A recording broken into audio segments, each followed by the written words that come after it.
So we're now going to have a look at our divided slip pocket. Now it's heading up towards 35 degrees here, and I have had to open the window, so I apologise if there's any traffic noise. I will try and speak as clearly as I can so that you're not kind of having to struggle to listen to what I'm saying. So I have my two pocket pieces, my slip pocket pieces, and as you can see, I've actually Franken-fused this because woven fusible interfacing is expensive, and if I'm going to do it, I'll do it on a pocket because actually one side is fine. I'll make sure that that's the inside of my pocket and nobody will ever know. So I'm going to lay them right sides together, matching up all the corners. And I'm just going to stitch around the outside using a 1/4 inch seam allowance, and I'm going to leave a gap of about 3 inches along the bottom edge. And I'm just back stitching at the beginning to secure my stitches. I've got those together properly. Yes, that's better.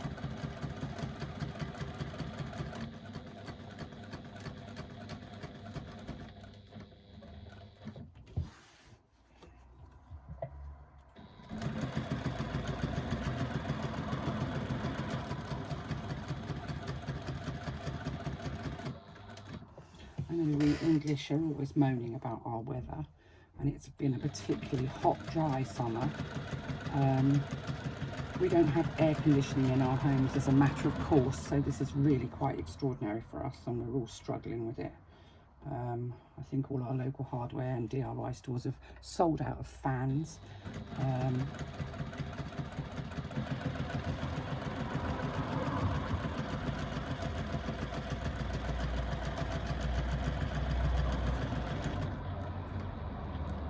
I do love the heat, but only when I'm sitting by a pool with a cocktail in my hand. It's not quite the same when you have to do work.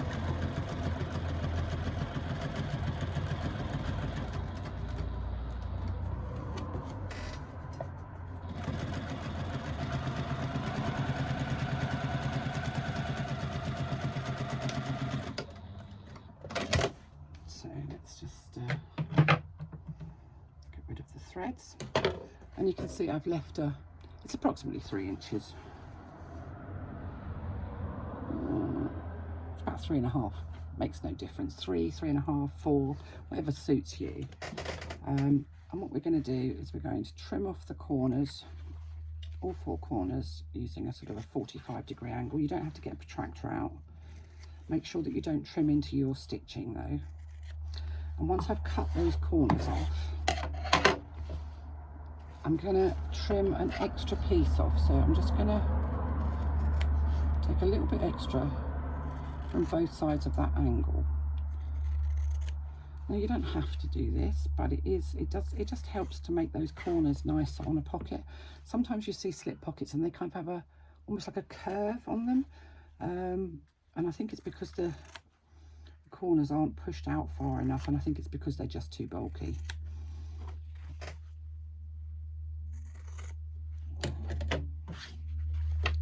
So we're going to pop our hand inside, or pop our fingers inside, and we're just going to turn that right sides out.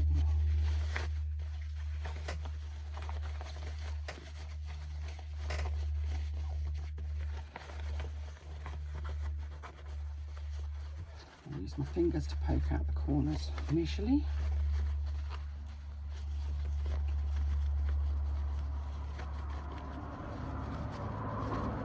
And then whatever your tool of choice is, whether that's a chopstick, a pair of scissors. If you're going to use scissors, do be careful that you don't push them right through the corner, because that's not what you want. And push those corners out beautifully so you end up with nice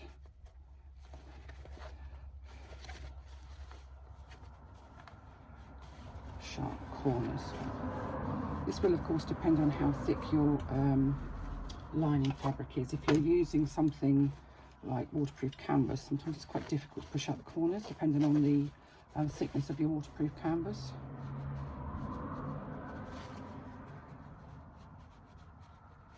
I know it's only an interior pocket, but it does. I have a real thing about the fact that I want the inside of my bag to look as good as the outside.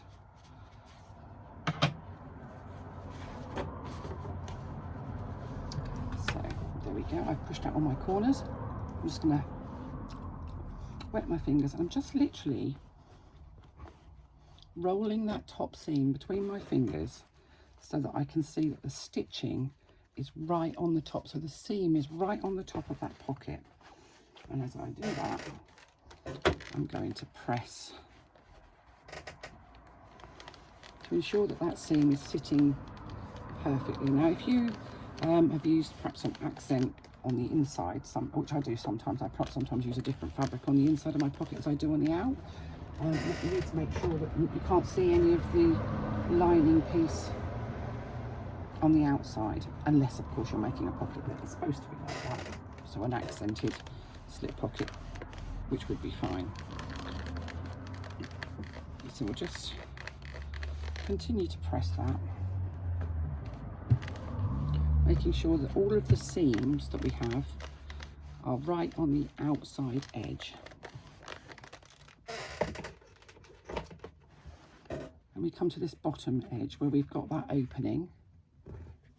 So we're just going to give that a little tug and pull that.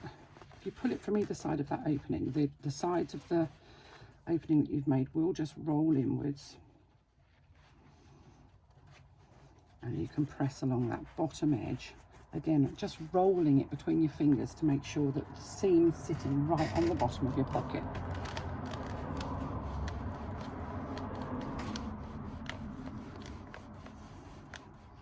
And give it a good press.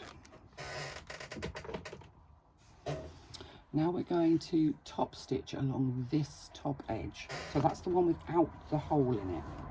Let me just check which is my piece that I frank-infused. It's difficult to tell. Sometimes you can see it quite clearly.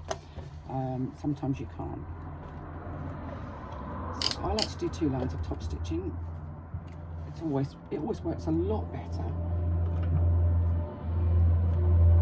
if your machine is threaded though.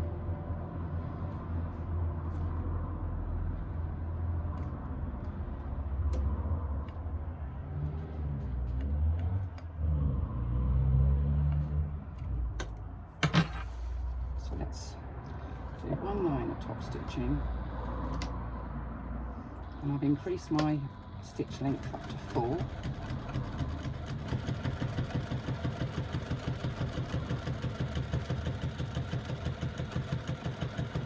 In my first line of top stitching, I'm doing it 1/4 of an inch.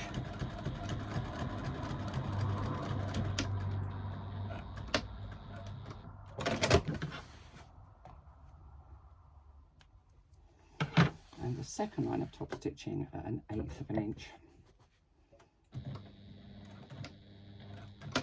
It's not mandatory to do the second line, I just like to do it.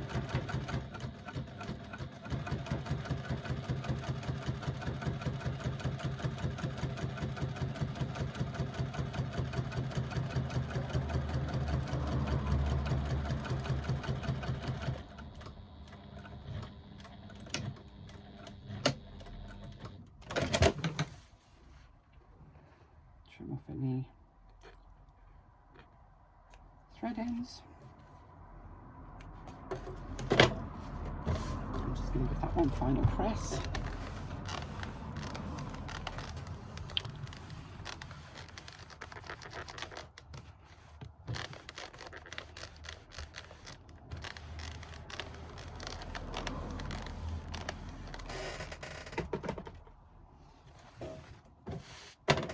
And that's good to go. So now I'm just going to move that. We need our lining piece. So this is my lining piece, and I've woven fusible interfacing on there, and I've folded it in half, so I've got kind of a centre mark. This is the top, this is the bottom. It's big again, so it's difficult to get the whole thing in the picture.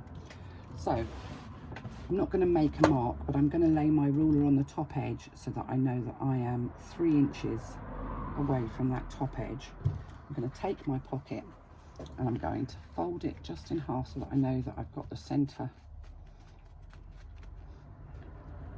on that fold line, and I'm going to line it up. Now if you want to pop a pin in it, let me just show you that because you're not actually in shot, sorry. So I folded my pocket in half, and my pocket fold is matching the fold on my lining panel, and this is situated 3 inches from the top edge. Like I say, you can pop a pin in it if you feel you want to. I just don't. Once it's there, it won't move for me. I don't find it moves, so it's not a problem. And now we're going to stitch down one side all the way along the bottom and back up the other side. I'm using an 1/8 of an inch seam allowance. And as we do this, it will close that turning gap that we had.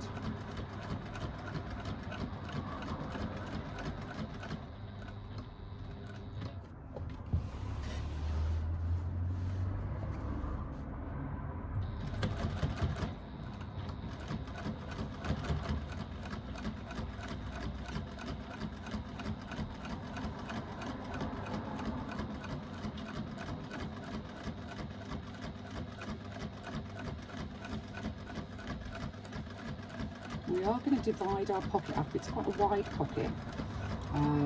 This is a big bag, and I just think it's easier to have sort of a few little pockets to put keys, phone, lipstick, inhaler, whatever you might need, so that you can actually get to it. Everything else kind of ends up in the bottom of the bag, which is fine if you're using it for a swim bag, gym bag, even a baby bag. My daughter-in-law's nobbled one of these for her baby bag.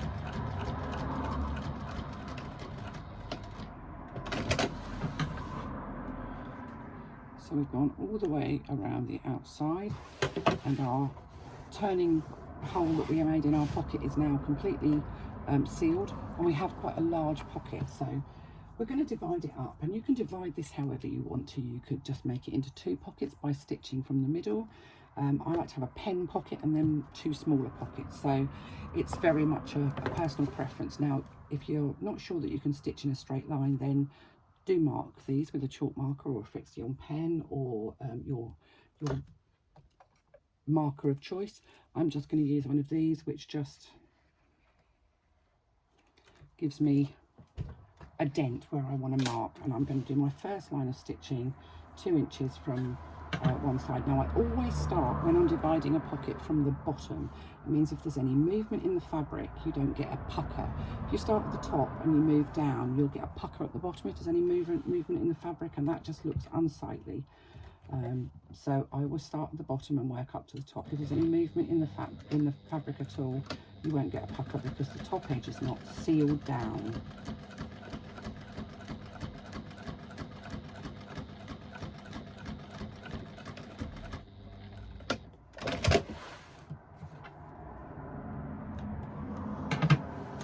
Side one, that's about 2 inches, and I'm going to make the other 2. Let me just see, what have I got? I've got about 11 inches, so I'm going to do 5.5 inches. So if I just do 5.5 inches from one side, that will work.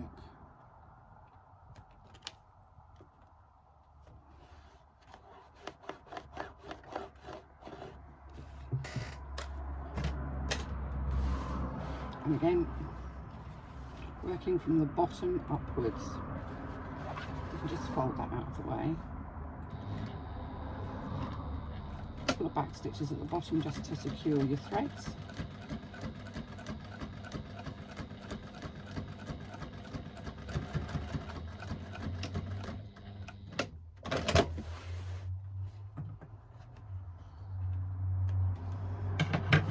Remove any thread ends. And there you go, you've got your pocket all done, and you've got room to put, oh, I don't know, some needles, a couple of seam rippers. They're quite big pockets, so you've got plenty of room to put your phone and your whatever you want to put in your bag. And because they're sealed down, you can put lots in there, and it won't gape forward and everything will fall out. So that's your slip pocket made and fitted. We'll come back and look at our zipper pocket.